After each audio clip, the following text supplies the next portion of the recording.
Réalisons-nous que cette puissance de résurrection est la plus grande puissance de Dieu. Dans sa parole, Dieu nous a dévoilé que la résurrection est la consommation de son œuvre. Par la résurrection, Dieu a réalisé sa plus grande œuvre.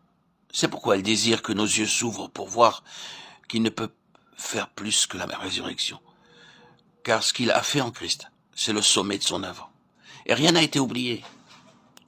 Louons le Seigneur car son œuvre est déjà achevée. Et rien de plus ne peut y être ajouté.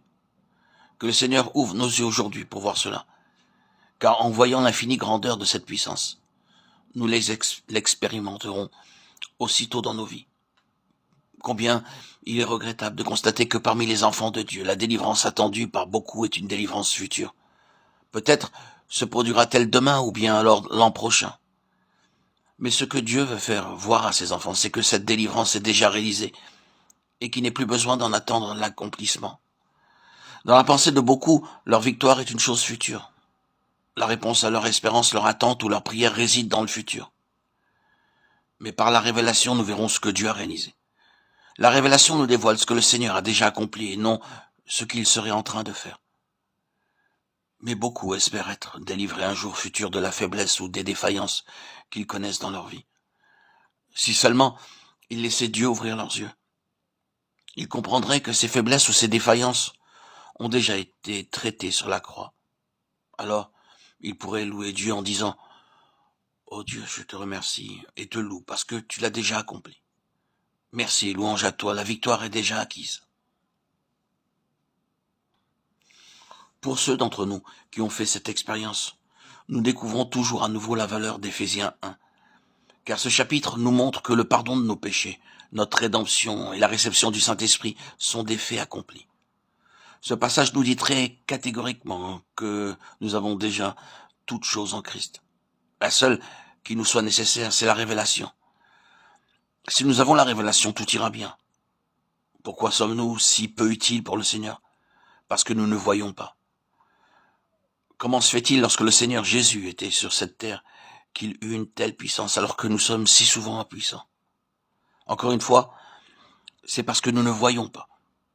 La puissance que Dieu manifeste dans les croyants est la même qu'il a manifestée en Christ. Le seul problème aujourd'hui, c'est que nous ne voyons pas comment Jésus voyait. Ce qui manque aujourd'hui, c'est la révélation et non pas une certaine puissance ou un certain degré de puissance. Tout ira bien si nous avons cette révélation.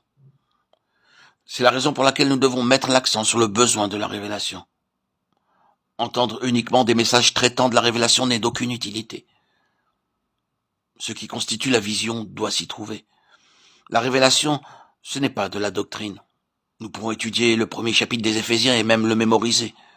Mais nous n'expérimenterons pas pour autant la puissance décrite dans ce passage. Mais le jour où nous verrons, nous serons réellement transformés.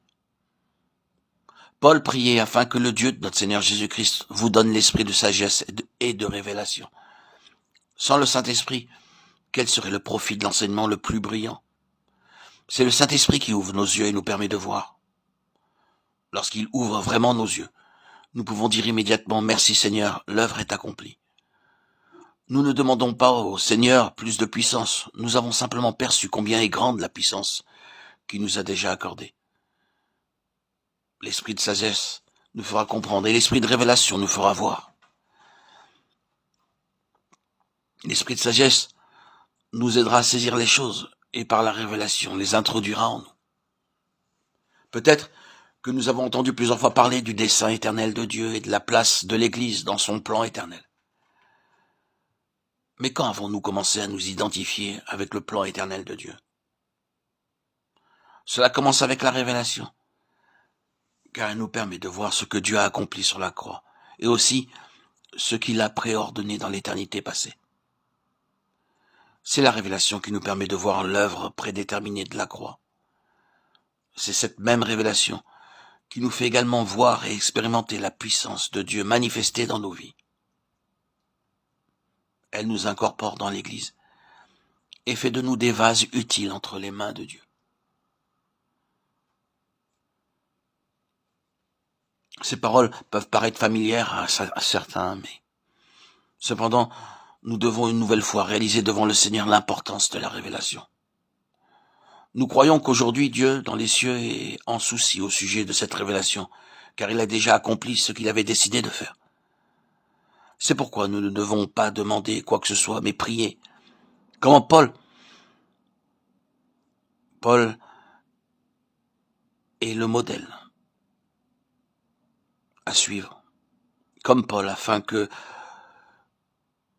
le Seigneur nous accorde l'esprit de sagesse et de révélation. Prions